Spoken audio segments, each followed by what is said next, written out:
Assalamualaikum warahmatullahi wabarakatuh.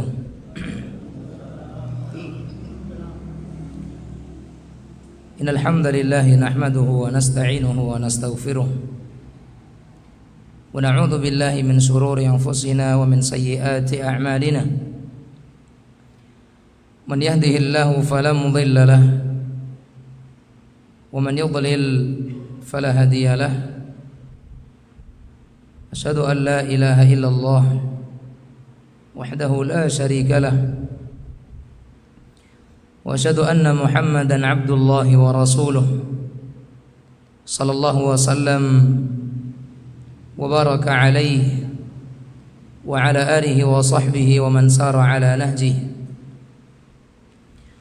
wa tamassaka bi sunnatihi wa iktafa atharahu ila yaumiddin wa sallam تسليما كثيرا أما بعد. قال الله عز وجل: يا أيها الذين آمنوا اتقوا الله حق تقاته ولا تموتن إلا وأنتم مسلمون. فإن أصدق الحديث كتاب الله وأحسن الهدي هدي محمد صلى الله عليه وسلم وشر الأمور محدثاتها فإن كل محدثة بدعة وكل بدعة ضلالة وكل ضلالة في النار. معاشر المسلمين معاشر المسlimat yang dirahmati oleh Allah tabaraka wa taala, kita bersyukur kepada Allah azza wa jalla atas segala karunia dan nikmat yang Allah subhanahu wa taala berikan.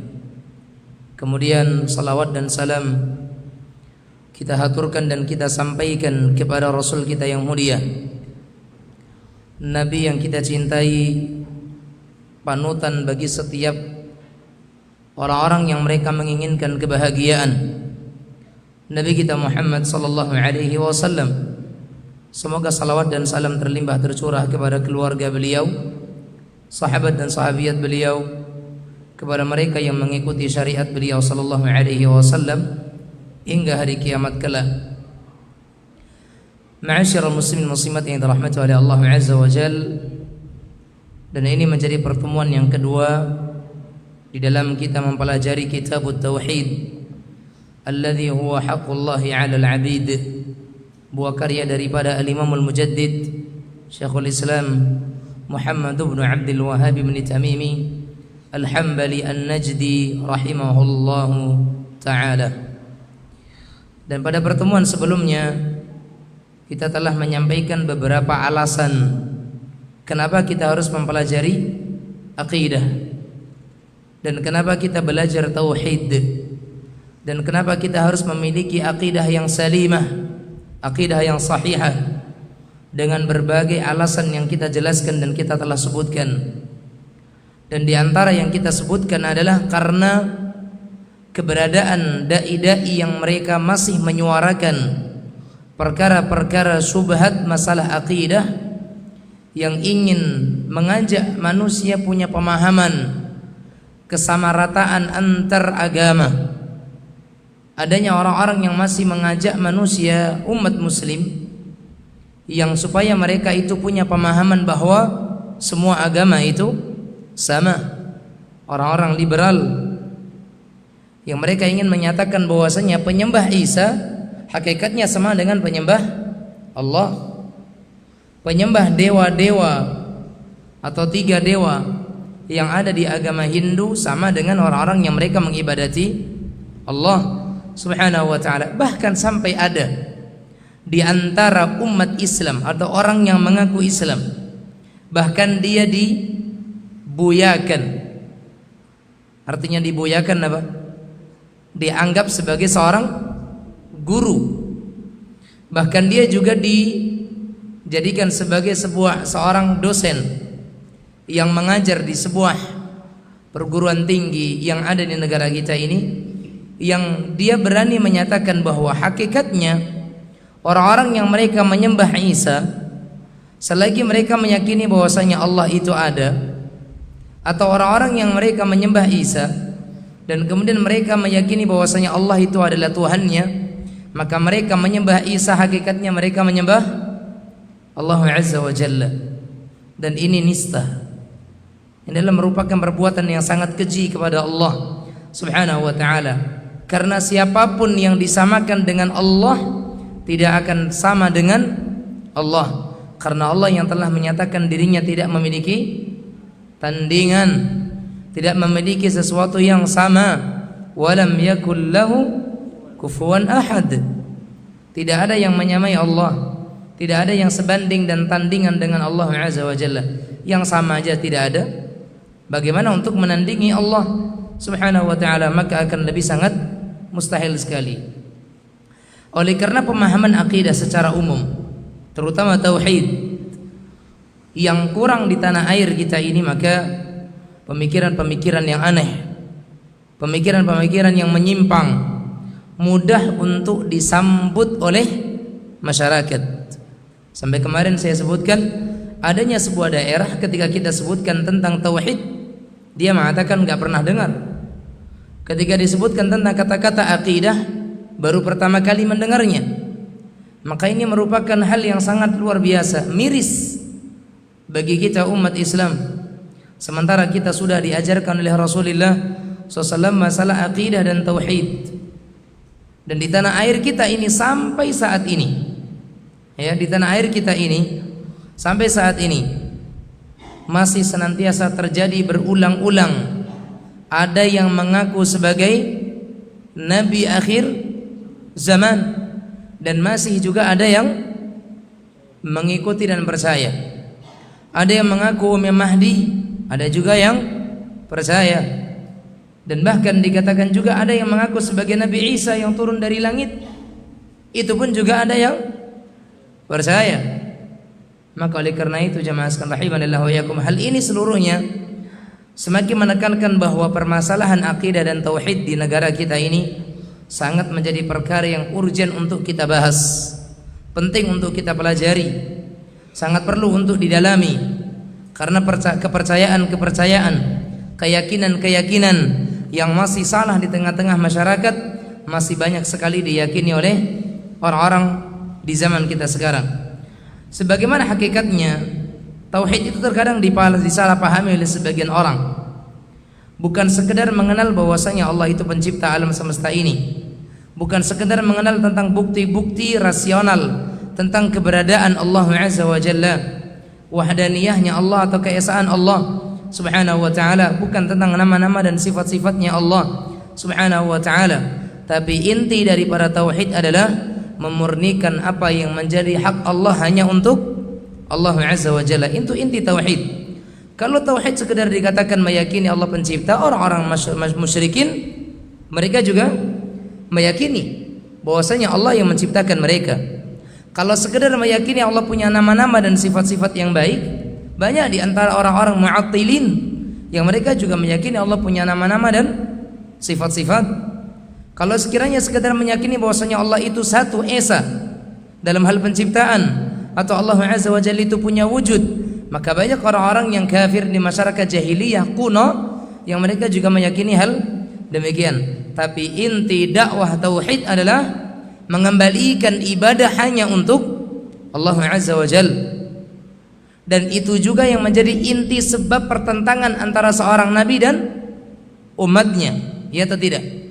Kalau masalah tauhid rububiyah, enggak ada tuh umat yang menentang nabinya, enggak ada. Kalau masalah tauhid, masalah yang menyatakan Allah yang menciptakan, Allah yang mengatur alam semesta, Allah yang memberi rizki, Allah yang mematikan, Allah yang menghidupkan, semua orang akan percaya. Bahkan hatta musyrikin di zaman Rasulullah, kata Allah Azza wa Jalla menyatakan apa? Wala in sa'altahum man khalaqas samawati wal arda la yaqulunna Allah.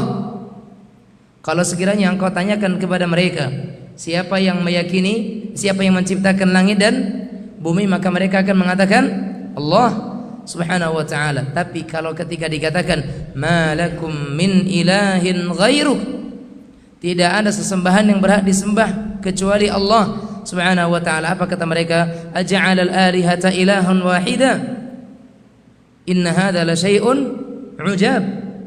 Apakah Muhammad itu akan menjadikan Tuhan yang banyak menjadi satu Tuhan? Sungguh ini perkara yang aneh. Atanhana an na'budu ma ya'budu aba'una? Apakah engkau akan melarang kami wahai Nuh daripada menyembah Tuhan-Tuhan yang dahulu disembah oleh orang-orang tua kami? Fa'tina bima ta'iduna in kunta minas shadiqin. Datangkan apa-apa yang telah engkau wanti-wantikan kepada kami jika engkau termasuk orang yang benar. Ditantang para nabi dan rasul ketika mereka mendakwahkan tauhid uluhiyah, tauhid yang sifatnya mengembalikan hak ibadah itu hanya kepada Allah Azza wa Jalla. Dan kemarin saya sebutkan riya dosa besar, syirik besar, ujub besar, dan semua itu perkara yang harus dijauhi oleh seorang muslim. Karena riya dan ujub tersembunyi, nyaris orang tidak tahu, tapi ternyata efeknya sangat luar biasa buruknya bagi kehidupan manusia. Oleh karenanya ikhwani wa akhwati fiddin yang dirahmati oleh Allah Subhanahu wa taala, Allah Azza wa Jalla bukan hanya sebatas menginginkan dirinya diyakini sebagai pencipta, tapi Allah Azza wa Jalla itu menginginkan dirinya itu diibadahi, disembah, diagungkan. Allah Azza wa Jalla menginginkan bagaimana Allah Azza wa Jalla dirinya itu satu-satunya yang diminta. Karena memang Allah Azza wa Jalla adalah zat yang berhak untuk mendapatkan itu semuanya. Maka buku yang ada bersama dengan kita atau Kitabut Tauhid mempunyai arti penting dan berharga sekali untuk kita mengetahui hakikat tauhid dan kemudian menjadikan buku ini sebagai pegangan bagi hidup kita. Dan buku ini ditulis oleh salah seorang ulama. Ini yang kita kemarin sebutkan, kita belum berkenalan dengan siapa penulisnya. Buku ini ditulis oleh salah seorang alim yang sangat giat dan tekun dalam kegiatan dakwah. Makanya tidak jarang orang yang membenci dakwah beliau. Termasuk diantaranya siapa? Pendahulu beliau, Syekhul Islam Ibnu Taimiyah rahimahullahu taala. Ya, Imam Ibnu Taimiyah rahimahullahu taala, kemandirian, giatnya, semangat dan tegasnya di dalam mendakwakan tauhid diikuti oleh siapa? Di antaranya adalah Syekh Muhammad Ibn Abdul Wahhab alaihi rahmatullahi rahmatan wasi'ah. Beliau adalah salah seorang ulama yang sangat gencar dalam mendakwakan tauhid. Beliau adalah Syekh Muhammad bin Abdul Wahhab Ibn Sulaiman At-Tamimi An-Najdi Al-Hambali. Muhammad Ibn Abdul Wahhab Ibn Sulaiman At-Tamimi An-Najdi Al-Hambali. Kalau sedikit kita uraikan, namanya adalah Muhammad, orang tuanya adalah Abdul Wahhab. Adapun orang yang dijuluki sebagai firqah ataupun pentolan orang-orang sesat yang mengkafir-kafirkan manusia, itu bukan Muhammad ibn Abdul Wahhab yang ini, tetapi Abdul Wahhab ibn Rustum yang hidup di tahun 200-an Hijriyah. Sementara Syekh Muhammad ibn Abdul Wahhab lahirnya jauh sekali setelah Abdul Wahhab ibn Rustum ini.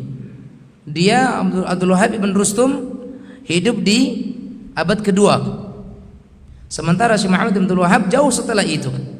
Oleh karenanya ma'asyiral muslimin muslimat sekalian rahimanillah wa yakum, julukan Wahabi yang mereka menyatakan Wahabi suka mengkafir-kafirkan orang, Wahabi itu suka mengeluarkan orang dari Islam, itu bukan Syekh Muhammad ibn Abdul Wahhab. Bahkan kalau kita teliti buku-buku Muhammad ibn Abdul Wahhab, tidak ada satupun buku yang secara tegas menyebutkan seseorang itu keluar dari Islam, kecuali dengan dhawabit dan ketentuan-ketentuan yang ada. Adapun Abdul Wahhab ibn Rustum iya serampangan dalam mengkafirkan orang. Dialah sebab yang menjadikan sebagian orang yang mendakwakan sunnah, yang mengembalikan seseorang kepada tauhid, akhirnya disematkan kepada mereka itu sebagai Wahabi. Dan ini adalah merupakan hal yang tidak benar. Muhammad namanya, Abdul Wahhab adalah orang tuanya, ayahnya. Karena Muhammad bin Abdul Wahhab. Ibn Sulaiman, Sulaiman adalah kakeknya, datuknya. At-Tamimi, Tamim itu adalah dari bani atau suku Tamim. Tamim itu nama sukunya. Tamimi adalah suku Tamim. An-Najdi, dari kota Najd. Al-Hambali, bermadhab Hambali. Al-Imam Ahmad ibn Hanbal. Imam Ahmad ibn Hanbal juga termasuk di antara orang yang tegar dalam mendakwahkan sunnah. Sampai kemudian beliau dipenjara, ya Allah, dicambuk, ya. Sampai kalau dakwahnya Syekh Imam Ahmad ibn Hanbal itu sangat luar biasa, bagaimana kesabaran beliau, bagaimana beliau dalam menerima intimidasi dan sakit yang luar biasa di dalam dakwah ini. Tapi beliau tetap tegar dalam mendakwahkan tauhid. Dan keadaan umat Islam di masa beliau rahimahullah ta'ala sangat menyimpang dari makna la ilaha illallah. Dan beliau dilahirkan di Uyainah. Syekh Muhammad ibn Abdul Wahhab dilahirkan di Uyainah pada tahun 1115 Hijriyah. Abad keberapa? 11. Sementara Abdul Wahhab ibn Rustum lahir di abad kedua atau ketiga Hijriyah. Berapa jaraknya? 8 atau 9 abad. Kan aneh. Abdul Wahhab ibn Rustum yang menjadi pentolan, yang berhak atau layak dijuluki sebagai Wahabinya, karena darinya pemikiran takfiri ini. Adapun Syekh Muhammad bin Abdul Wahhab, dia dilahirkan di tahun 1115 Hijriah atau sekitar 1700-an Masehi. 1700 Masehi, di abad 17 Masehi. Naam. Dan kemudian meninggal di daerah Di'riyah di Saudi Arabia. Beliau meninggal di Di'riyah di kota Saudi Arabia pada tahun 1206 Hijriyah. 1206 Hijriyah atau 1793 Masehi. Sehingga umur beliau itu sekitar 89 tahun. Ya, beliau meninggal di usia yang ke 89 tahun atau 90 tahun untuk usia Hijriyah. Baik, ma'asyiral muslimin muslimat rahimanillah wa iyyakum.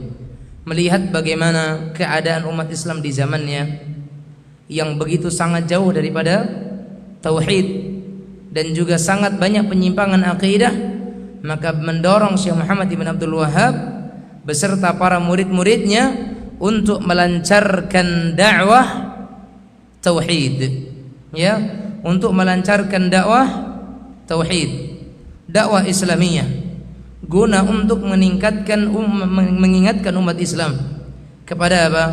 Kepada kembali dengan tauhid yang murni. Dan kitab tauhid ini, kitab tauhid yang bersama dengan kita adalah kitab yang membahas secara khusus tentang tauhidul ibadah. Kitab yang membahas tentang tauhid ibadah atau tauhid uluhiyah.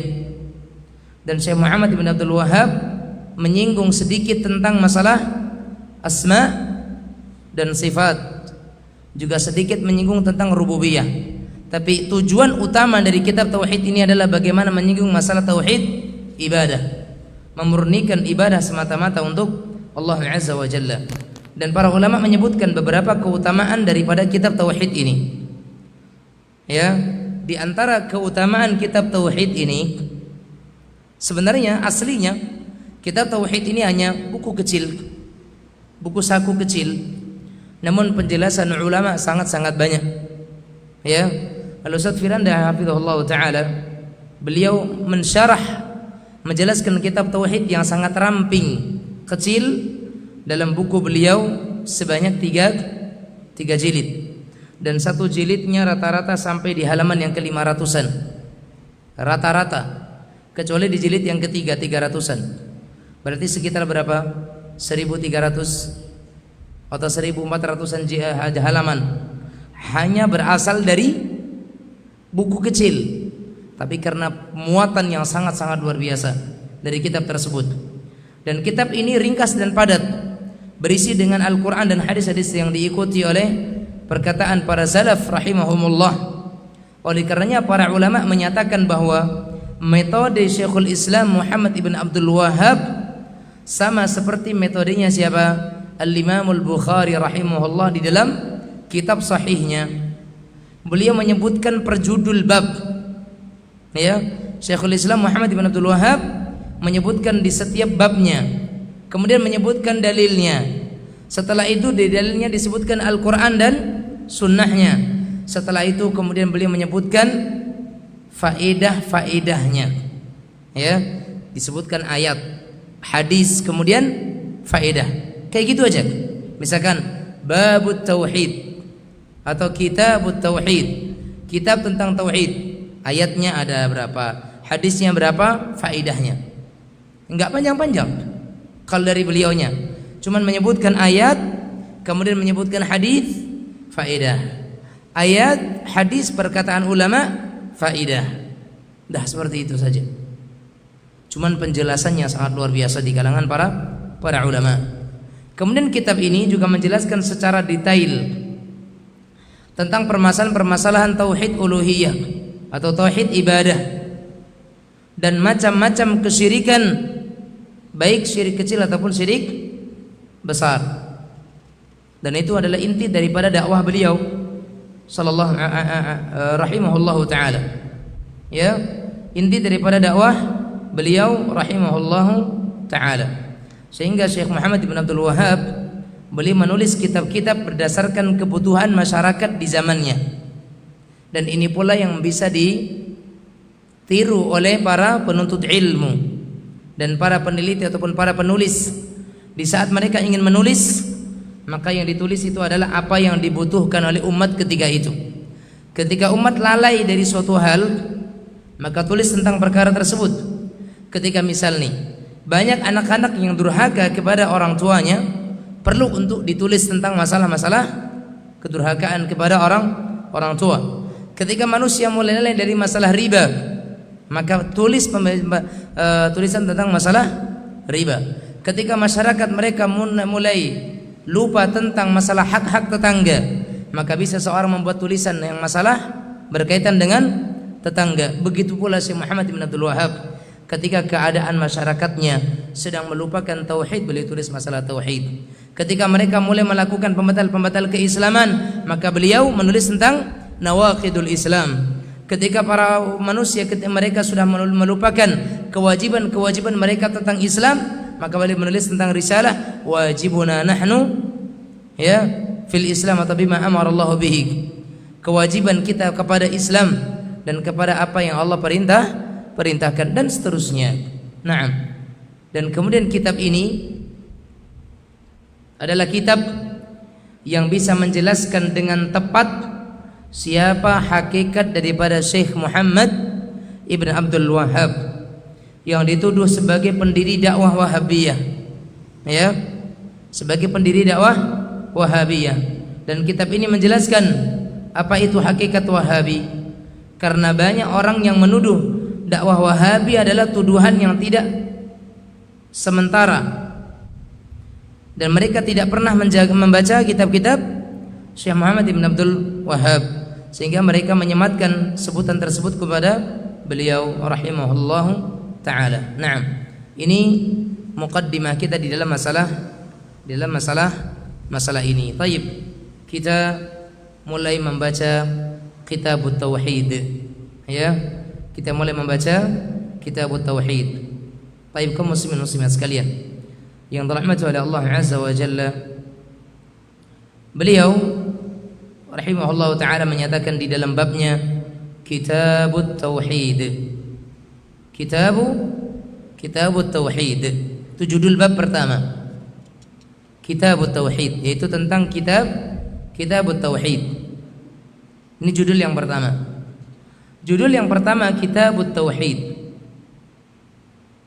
menunjukkan bahwa tujuan dari penulisan kitab ini adalah membahas permasalahan yang berkaitan dengan tauhid, tentang definisinya, syarat-syaratnya, keutamaannya, dalil-dalilnya, buahnya, konsekuensinya, dan penyempurna-penyempurna tauhid.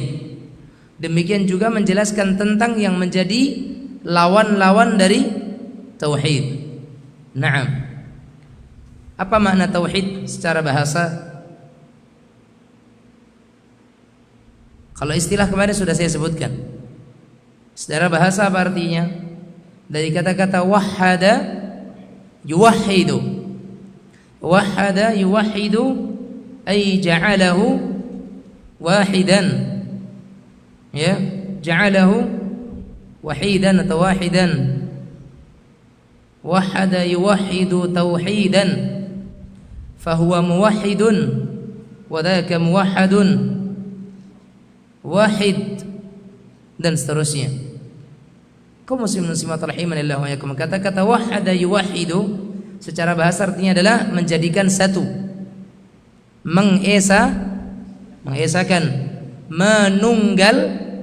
menunggalkan, ya atau tidak? Makanya isi norma Pancasila yang pertama apa?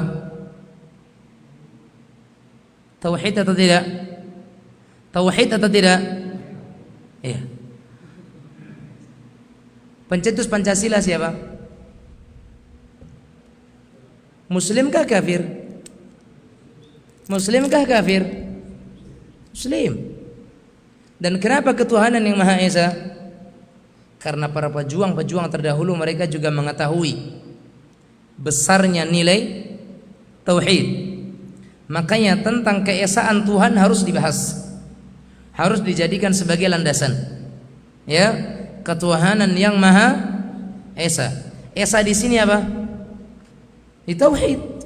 Satu. Menjadikan Tuhan itu satu-satunya yang berhak untuk diibadahi. Ya, ini makna tauhid. Dan itu adalah inti daripada tauhid itu.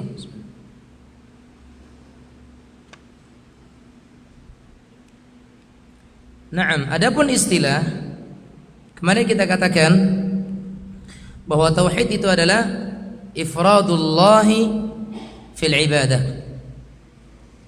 mengesahkan Allah Azza wa Jalla di dalam segala hal yang itu menjadi hak Allah Azza wa Jalla, mengesahkan Allah di dalam segala hal atau perkara yang itu menjadi hak khusus bagi Allah Azza wa Jalla. Yang menjadi hak khusus Allah apa? Ibadah terutama. Berarti sebagian ulama menyatakan tauhid adalah ifradullahi fil ibadah. Tauhid adalah ifradullahi fil ibadah, mengesahkan Allah Azza wa Jalla dalam masalah ibadah. Dan istilah tauhid disebutkan dalam sunnah Nabi SAW. Di antaranya dalam hadis Mu'adz bin Jabal radhiyallahu taala anhu, ketika beliau mengutus Mu'adz ke mana? Ke Yaman. Maka Nabi mengatakan apa? Innaka sata'ti qauman ahla kitab fa idza ji'tahum fad'uuhum ila an yashhadu an la ilaha illallah wa anna Muhammadan Rasulullah. Wahai Mu'adz, sesungguhnya engkau akan mendatangi suatu kaum ahli kitab. Karena ahli kitab yang besar termasuk di antaranya ketika itu di negeri mana? Yaman. Yaman termasuk negeri ahli kitab.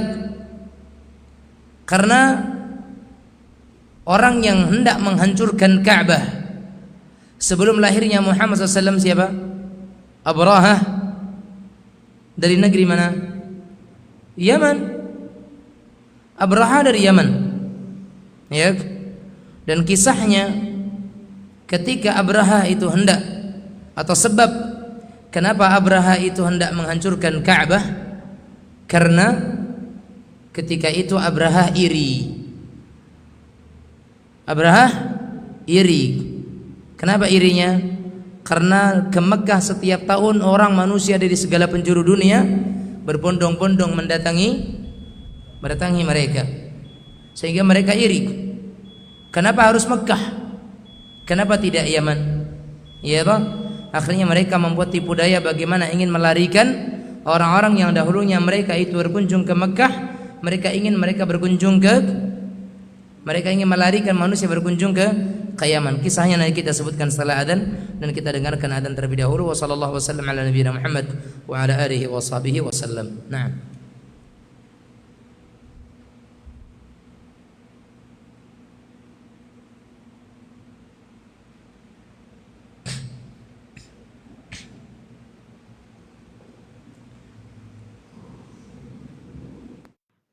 Ya bunayya Muslim Star, siap menemani hijrahmu.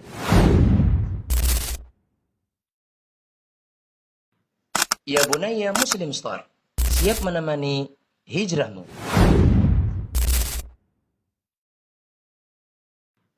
Ya bunayya Muslim Star, siap menemani hijrahmu.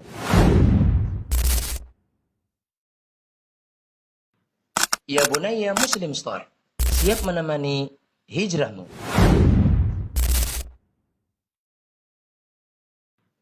Ya bunayya Muslim Star, siap menemani hijrahmu.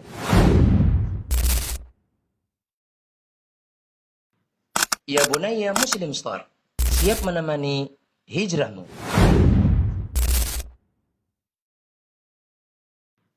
Ya bunayya Muslim Star, siap menemani hijrahmu.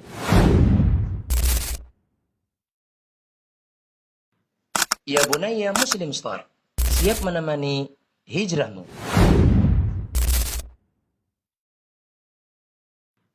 Ya bunayya Muslim Star, siap menemani hijrahmu.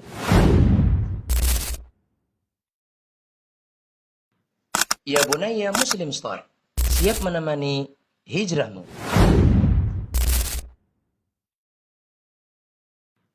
Ya bunayya Muslim Star, siap menemani hijrahmu.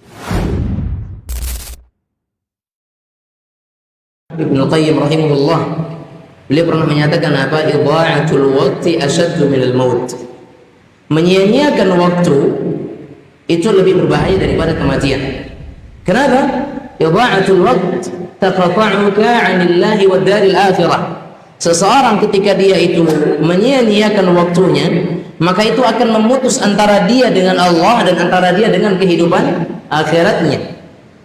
Adapun kematian hanya akan memisahkan antara dia dengan dunia.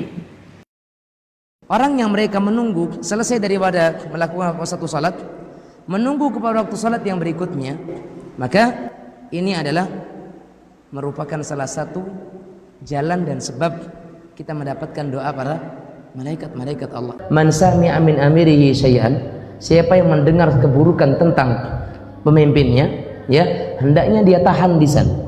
Doakan pemimpin. Atau man kariha min amirihi syai'an falyasbir. Siapa yang membenci dari seorang pemimpin itu sesuatu hal, bersabar. Itu perintah Rasul SAW, bukan fatahaddath, bukan ceritakanlah. Bukan kemudian angkatlah pembicaraan tentangnya. Lah, wallah enggak. Bersabar. Rasulullah SAW menyatakan apa? Ya man amana bilisanihi wa lam yu'min bihi qalbuh. Wahai manusia yang hanya beriman dengan lisannya dan tidak beriman dengan hatinya.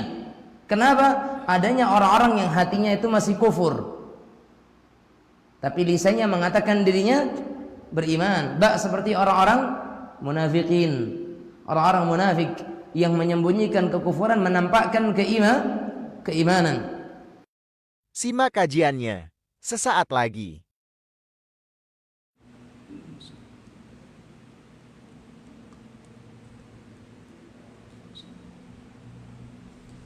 Alhamdulillah wassalatu wassalamu ala Rasulillah wa ala alihi wa sahbihi wa man walah.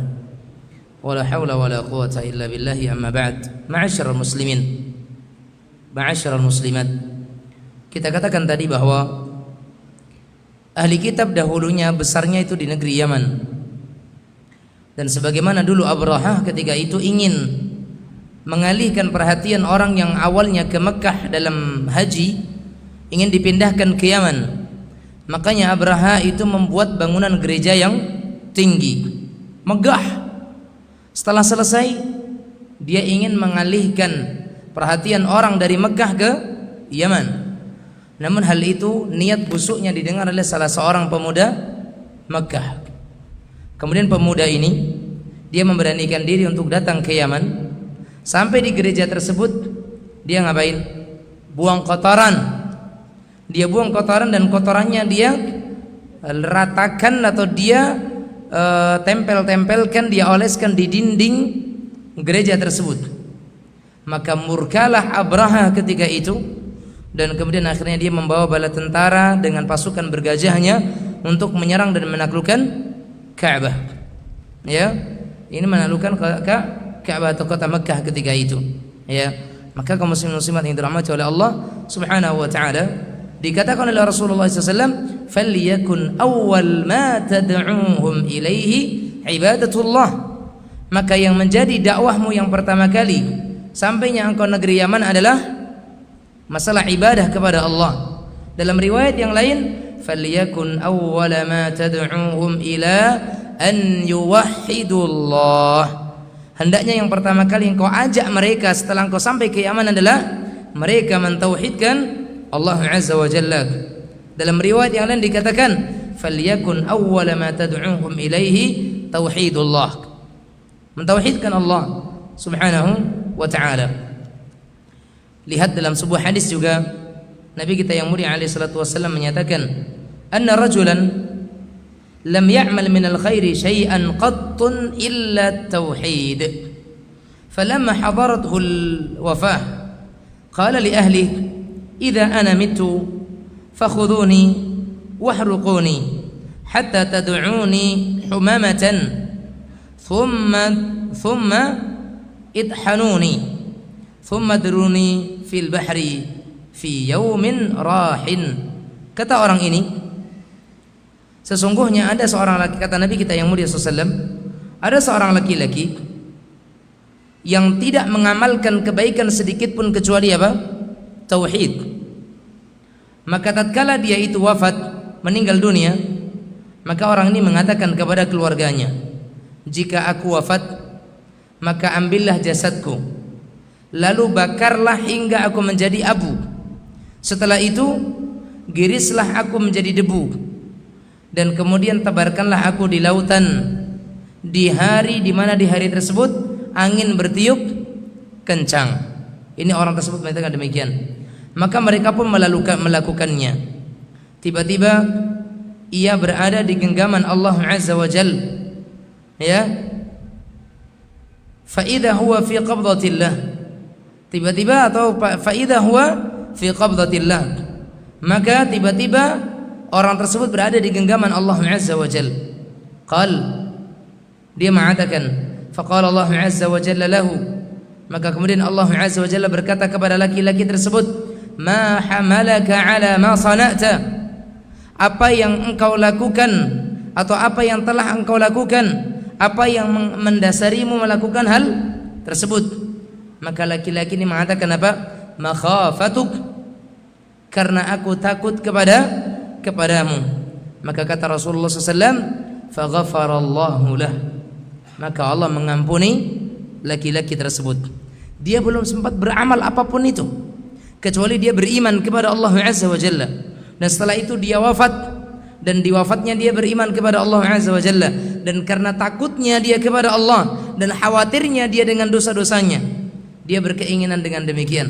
Walaupun itu dalam hukum Islam tidak boleh, ya, karena jasad seorang muslim dimuliakan, ya atau tidak, dikuburkan dengan sewajarnya. Tapi laki-laki tadi belum mendapatkan pelajaran.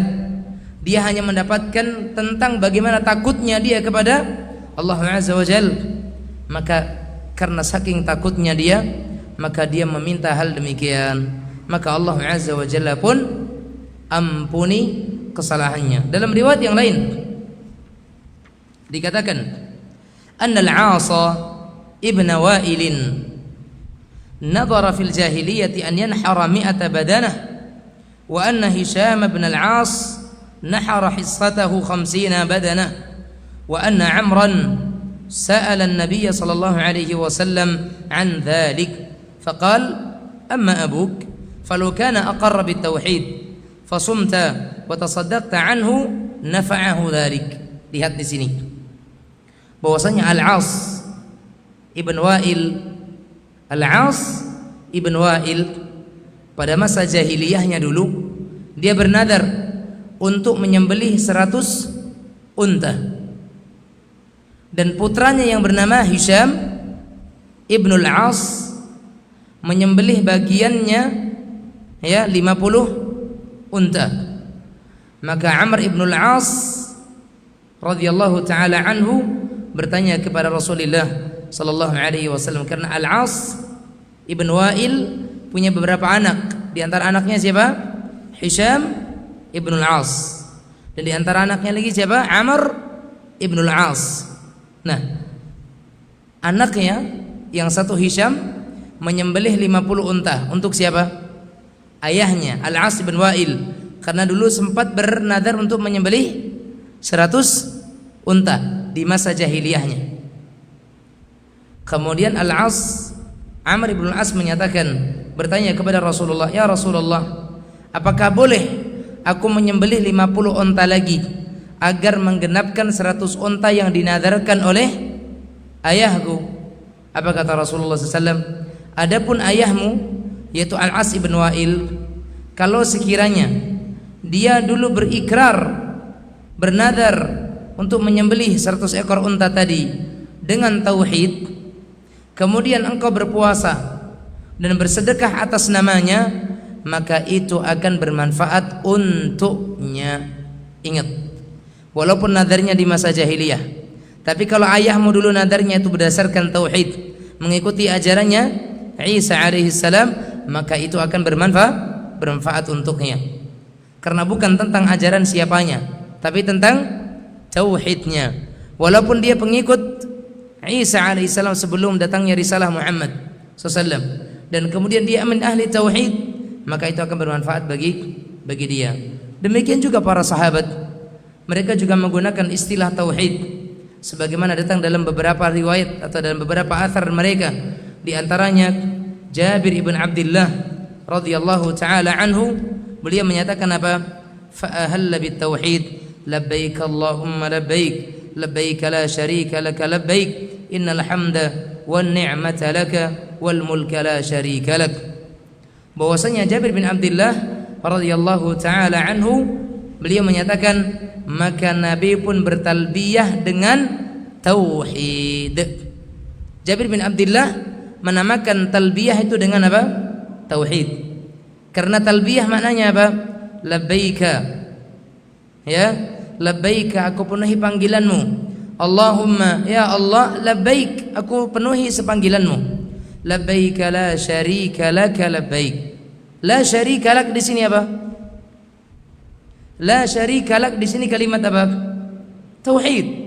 Tidak ada sekutu bagimu. Tidak ada sekutu bagimu, ucapan tauhid. Innal hamda wan ni'mata laka wal mulka la syarika lak. Sesungguhnya pujian untuk Allah, kenikmatan dari Allah, kerajaan milik Allah Azza wa Jalla, dan tidak ada sekutu bagi Allah. Ini makna menunjukkan apa? Tauhid. Makanya dikatakan oleh Jabir bin Abdullah, talbiyah Nabi itu adalah tauhid. Naam. Begitu juga dalam hadis yang diriwayatkan oleh Imam Al-Bukhari dalam hadis Muadz bin Jabal, ya, ketika Imam Bukhari meriwayatkan hadis Muadz tadi, beliau memasukkannya dalam Kitabut Tauhid atau dalam bab ma jaa fi du'ain Nabi sallallahu alaihi wasallam ummatahu ila tauhidillahi tabaraka wa ta'ala. Beliau membuat bab tentang apa? Hadis-hadis yang menjelaskan tentang Nabi menyeru umatnya kepada mentauhidkan Allah. Jadi istilah tauhid itu bukan istilah baru. Sebagian orang yang anti tauhid menyatakan tauhid itu istilah Istilah baru. Sementara Jabir bin Abdullah itu siapa? Jabir bin Abdullah siapa? Sahabat Rasul sallallahu alaihi wasallam. Naam. Kemudian siapa lagi? Al-Imam Al-Bukhari rahimahullahu taala yang wafat, ya, atau juga imam yang lainnya, Al-Imam Ibnu Khuzaimah di abad yang ketiga, Al-Imam Ibnu Mandah di abad-abad di akhir-akhir abad yang ketiga. Begitu juga Imam Al-Bukhari rahimahumullah taala ajma'in, semuanya menjelaskan tentang kitab tauhid, tentang masalah tauhid. Begitu juga tentang istilah salaf. Istilah salafi itu bukan baju baru. Karena ada seorang dai yang menyatakan apa? Wahabi baju lama, salafi baju baru. Sementara kata-kata salaf itu sudah diucapkan oleh siapa? Siapa yang mengucapkan salaf? Nabi SAW. Nabi sendiri mengucapkan salaf ketika itu. Ketika Nabi Muhammad SAW memanggil Aisyah, ya, memanggil Fatimah di akhir-akhir hidupnya Rasulullah SAW. Beliau memanggil Fatimah. Di panggilan yang pertama, Fatimah sedih. Di panggilan yang kedua, Fatimah senang. Dan di antara yang disebutkan oleh Nabi kita Muhammad SAW menyatakan apa? Ni'mas salaf ana laki. Ni'mas salaf ana laki. Sebaik-baik salaf itu adalah aku bagimu. Sebaik-baik salaf adalah aku bagimu. Karena salaf itu artinya apa? Pendahulu. Itu salaf. Pendahulu Fatimah siapa? Rasulullah sallallahu alaihi wasallam. Jadi salaf itu bukan baju baru. Baju lama sekali. Karena Nabi sendiri menyatakan dirinya salaf. Sehingga Nabi berbaju salaf. Kalau boleh kita katakan demikian, ya. Kalaulah boleh kita katakan, maka Nabi berbaju salaf karena beliau menyatakan dirinya adalah salaf. Maka ketika kita katakan salafi, berarti kita menisbatkan diri kita kepada para generasi terdahulu.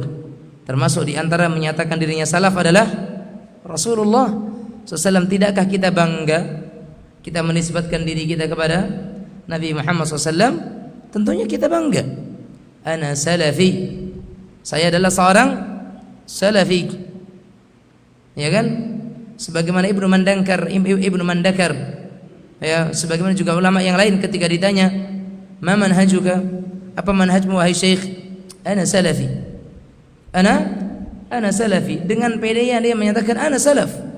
Saya adalah pengikut para salaf. Sehingga salafi itu bukan baju baru, tapi itu adalah istilah dari Nabi sendiri sallallahu alaihi wa ala alihi wa sahbihi wasallam. Makanya tidak perlu kita malu menyatakan diri kita sebagai seorang salafi, karena kita adalah pengikut salaf. Ya, kita pengikut salaf. Kalau ada yang bertanya, masjid yang di itu tuh apa alirannya? Apa alirannya? Kita katakan tidak ada aliran. Karena salafi bukan aliran, tapi yang mengalir itu air kamar mandi ya yang mengalir, betul. Tapi kalau untuk masjid kita di sini kita tidak punya aliran. Dikatakan kita belajar tentang kebenaran. Kita belajar tentang Al-Qur'an dan hadis, gitu saja. Ya. Karena al-salafi bukan aliran. Salafi bukan organisasi. Karena tidak tahu ketua salafi siapa. Ada yang tahu? Ketuanya salafi siapa? Sekretarisnya, bendaharanya, divisi dakwahnya, divisi pembangunannya siapa? Apa yang dibangun salafi? Haram. Salafi tidak organisasi. Itu adalah nisbah, penyandaran diri kepada para generasi terdahulu. Dan salaf itu adalah Rasulullah SAW, sahabat radhiyallahu anhum, tabi'in rahimahumullah, atba' tabi'in rahimahumullah. 3 generasi sahabat yang sehidup dengan Rasul, tabi'in, atba' tabi'in. Ini generasi salaf. Maka orang yang menyatakan dirinya salafi adalah yang mereka belajar mengikuti dakwah metode beragamanya siapa? Rasulullah, sahabat, tabi'in, atba'ut tabi'in. Mereka lah salafi. Makanya siapapun yang mereka itu mengikuti dakwahnya sahabat, mengikuti manhajnya tabi'in, mengikuti metode beragamanya atba'ut tabi'in, secara tidak langsung mereka adalah salafi, walaupun mereka tidak menyatakan dirinya salafi. Begitu juga ahlu sunnati wal jamaah. Al jamaah kata Syekhul Islam Ibnu Taimiyah rahimahullah taala, al jamaatu ma wafaqa al haqqa walau kunta wahdak. Dikatakan jamaah itu adalah orang yang mengikuti kebenaran walaupun dia sendiri, maka dia disebut dengan al jamaah. Maka ahlu sunnah adalah mereka yang mengikuti dan tunduk kepada sunnah, wal jamaah yang mereka itu mengikuti kebenaran sebagaimana dikabarkan oleh Rasulullah sallallahu alaihi wasallam dan yang beliau ajarkan dan dipahami oleh para sahabat ridwanullahi alaihim ajma'in. Oleh karenanya jemaah sekalian rahimanillah wa iyyakum, belajar tauhid, belajar tentang bagaimana Rasulullah beribadah, belajar tauhid, belajar tentang bagaimana pemahaman Nabi kita Muhammad sallallahu alaihi wasallam tentang agama, belajar tauhid, belajar tentang bagaimana para sahabat mereka memahami agama yang mulia ini, maka tidak ada kehinaan, tidak ada kerugian dan tidak ada kesengsaraan bagi orang-orang yang belajar tauhid. Dan justru yang ada adalah keberuntungan, kesuksesan bagi mereka yang mempelajari tauhid.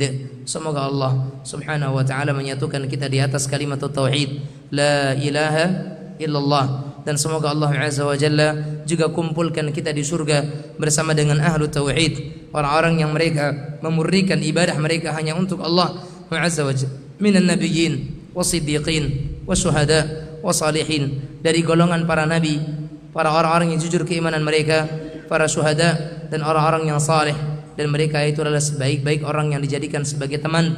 Dan semoga Allah Azza wa Jalla menenteramkan kita di atas kalimat tauhid ini, dan Allah Azza wa Jalla hidupkan kita di atasnya sebagaimana kita meminta kepada Allah Azza wa Jalla. Semoga kita juga diwafatkan di atas tauhid dan di atas iman, di atas Islam, di atas sunnah Rasulullah sallallahu alaihi wa ala alihi wa sahbihi wasallam. Silakan jika ada pertanyaan.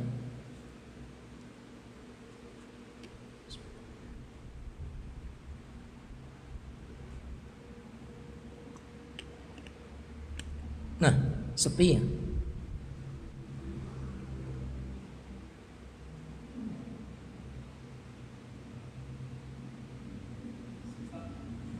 Silakan.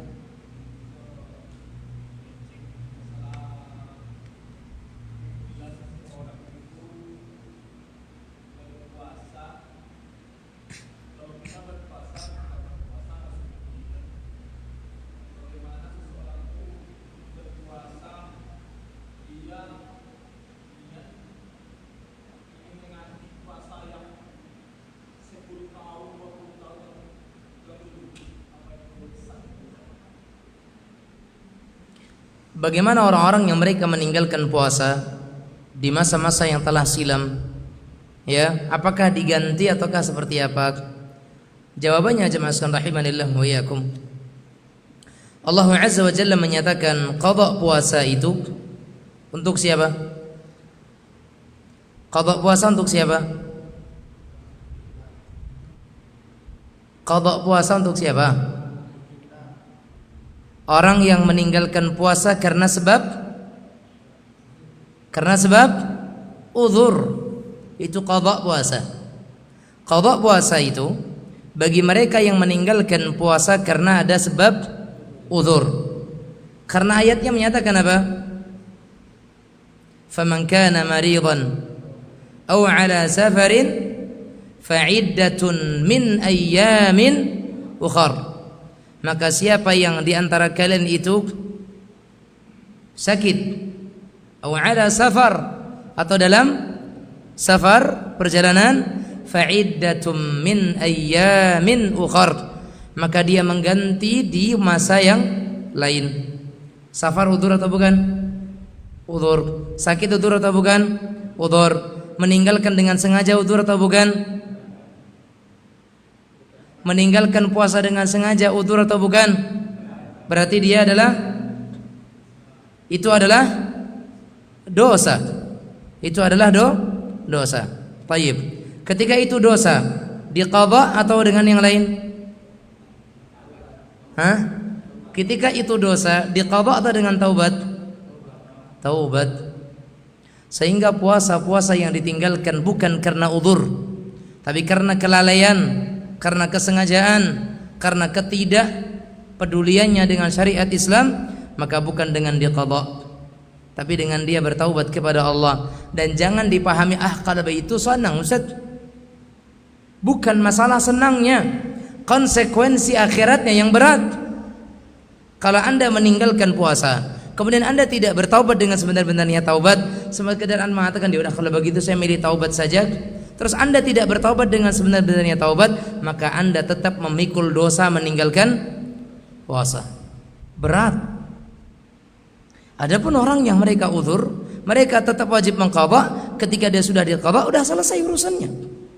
Tapi orang yang meninggalkan karena kelalaian tadi, dia mengatakan dia ingin bertaubat, tapi tidak sebenar-benarnya taubat, itu masih harus dia pikul di hari kiamat. Maka justru lebih berat dibandingkan mengqadha. Ya, demikian juga salat yang ditinggalkan karena kesengajaan di masa-masa jahiliyahnya, maka tidak diqadha, tapi dengan ditaubati, dengan dia bertaubat kepada Allah Subhanahu wa taala. Tetapi masalah puasa tidak kita nafikan juga, masih adanya sebagian ulama yang menyatakan dihitung sebisa mungkin. Kalau ketemu bilangan memungkinkan, maka silakan diqadha. Masih ada yang berpandangan demikian, dan kita hormati pandangan tersebut. Tapi wallahu taala alam. Karena pertanyaan kepada saya, maka saya jawab apa yang saya yakini atau apa yang kita pandang itu yang lebih mendekati kebenaran. Maka puasa yang ditinggalkan karena kelalaian, kesengajaan tidak perlu diqadha, tapi dia harus bertaubat kepada Allah Subhanahu wa taala. Wallahu taala alam. Nah, ada yang lain? Silakan.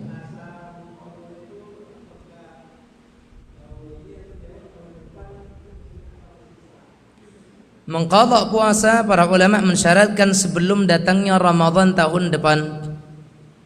Artinya dari Syawal sampai Sya'ban. Ketika sampai ke Ramadan berikutnya, ini banyak pandangan ulama. Banyak pandangan ulama yang tegas menyatakan dia berdosa, harus bertaubat. Kemudian dia tetap qadha setelah habis Ramadan, dan dia harus membayar fidyah. Ketiga-tiganya diamalkan. Satu, taubat, konsekuensi berat karena dia lalai. Masa iya utang sekian hari selama 1 tahun gak dibayar? 11 bulan loh masanya, ya, 11 bulan atau bahkan 1 tahun full, dari Syawal ke Sya'ban, ya kan, 11 bulan enggak terbayarkan, maka dia wajib bertaubat. Kemudian bayarkan fidyahnya. Berapa? Tinggalkan 10, bayarkan 10 itu. Kemudian setelah akhir Ramadan tahun depan itu dia tetap mengqadha. Ini sebagian ulama menyatakan demikian. Namun sebagian menyatakan dia bertaubat dan mengqadhanya nanti setelah habis Ramadan. Ya, minimalnya itu 2. Bertaubat karena kelalaiannya, mengqadha setelah habis Ramadan. Kalau Anda ingin membayar fidyah sebagai bentuk tebusan karena kelalaian, maka itu baik. Wallahu a'lam bishawab. Nah, ada yang lain? Pembahasan tauhid, pertanyaannya fikih. Ada yang lain?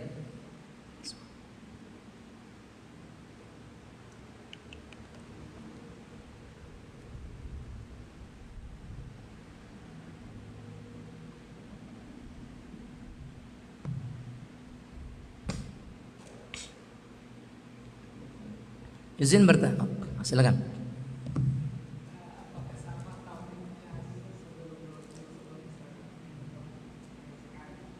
Apakah sama tauhidnya orang-orang sebelum Rasulullah datang dengan tauhidnya orang sekarang? Tauhid apa tadi? Mengesahkan Allah. Kira-kira untuk mengesahkan Allah sama atau tidak? Untuk mengesahkan Allah sama atau tidak? Tauhidnya sama, tapi syariat ibadahnya yang berbeda-beda.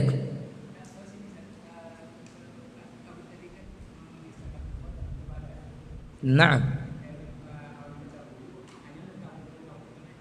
tidak, mereka juga beribadah. Umat Nabi Musa beribadah, umat Nabi Isa beribadah, Nabi Zakaria, Nabi Yahya, mereka beribadah. Di mereka ada puasa, mereka ada salat, ya, mereka ada salat. Makanya Nabi Isa alaihissalam menyatakan apa? Wa awsani bis salati waz zakati ma dumtu hayya. Ya tak? Dalam surat Maryam yang sedang viral itu, qala inni abdullah atani alkitaba wa ja'alani nabiyya wa ja'alani mubarakan aina ma kuntu wa awsani bis salati waz zakah. Dan Allah mewasiatkan, memerintahkan kepadaku untuk salat, untuk zakat. Berarti ada enggak ibadah di masa-masa dahulu? Dan mereka juga tetap mentauhidkan Allah Azza wa Jalla dalam hal ibadah. Inti tauhid sama. Makanya dikatakan oleh Nabi kita Muhammad SAW, para nabi dan rasul itu, ya, ummahatuhum syatta. Ibu-ibu mereka berbeda-beda, berlainan, ya. Wa dinuhum wahid, dan agama mereka apa? Tauhid. Agama mereka adalah tauhid. Jadi tauhidnya sama dalam hal ibadah, tapi model, bentuk, jenis, syariat, pelaksanaan ibadahnya yang berbeda-beda. Puasa mereka berbeda, ya. Ahli kitab berpuasa sebagaimana Yahudi mereka berpuasa, Nasrani berpuasa, umat-umat Nabi yang lainnya berpuasa, salat juga iya, zakat juga iya. Haji sejak zaman siapa sih? Ibrahim, ya toh? Dari Ibrahim sampai Muhammad SAW berapa kurun? Oh, sangat jauh, ya toh? Sementara nasab dari Nabi Muhammad SAW sampai kepada Adnan itu sudah sekian puluh, toh? Atau sekian belas. Dari Adnan sampai Ismail dikhilafkan, tapi sudah sekian ratus tahun lamanya. Dan ternyata Nabi Ibrahim alaihissalam sudah melaksanakan ibadah haji. Berarti ada enggak ibadah? Ada. Tauhid ibadah atau tetap dalam hal ibadah tetap ada tauhid, karena inti tauhid dalam masalah ibadah. Adapun bagaimananya ibadah mereka kita belum tahu, tapi tauhidnya sama, karena inti tauhid adalah memberikan kepada Allah hak pengesaan untuknya dalam hal-hal yang menjadi kekhususan bagi Allah Azza wa Jalla. Itu inti tauhid. Wallahu taala a'lam bishawab.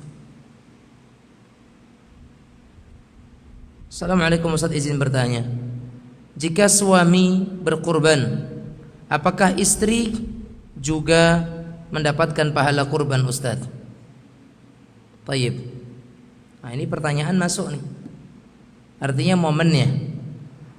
Apakah jika seorang suami berkurban, kemudian istrinya juga dapat, anaknya juga dapat, atau bagaimana? Naam. Jika kita lihat daripada keterangan-keterangan dan penjelasan para ulama, dan itu bukan penjelasan dari kita, dari penjelasan para ulama, maka menunjukkan bahwasanya para kepala rumah tangga yang mereka berkurban, maka anggota keluarganya bisa dapat. Sebagaimana sabda Rasulullah SAW, Allahumma taqabbal minni, atau Allahumma hadha anni wa an ahli baiti. Allahumma hadha anni wa an ahli baiti. Ya Allah, terimalah ini dariku dan dari keluargaku. Yang berhak menyatakan keluargaku siapa? Kepala keluarga, bukan istri, bukan anak. Makanya dikata di antara penjelasan ulama adalah ketika suami yang berkorban dan dia niatkan untuk keluarganya, maka istri dan anak-anaknya dapat. Jika istri berkorban, suaminya ditinggal. Jika istri berkorban, maka suaminya ditinggal, ya. Karena apa? karena suami bukan tanggungan istri. Adapun istri dia tanggungan suami. Faham di sini? Faham di sini? Makanya kalau berkorban suruhlah suami. Terus istri nggak boleh korban? Boleh. Suruh suami korban, istri juga korban lebih baik. Ya. Tapi kalau Anda ngotot korban sendiri, suami Anda tinggalkan. Tapi kalau suami berkorban, suruh niatkan untuk keluarganya. Emang kalau istri nggak boleh saat niatkan untuk anggota keluarganya. Yang mengatakan anggota itu adalah bagi pemimpin. Yang menyatakan Anda anggota itu adalah pemimpin. Kalaupun bisa dari seorang istri, maka itu untuk anak-anaknya. Suaminya dada. Ya, selama tinggal. Cala kami membok, abang tinggalah. Kan begitu artinya. Wallahu taala a'lam bissawab. Naam. Ada yang lain?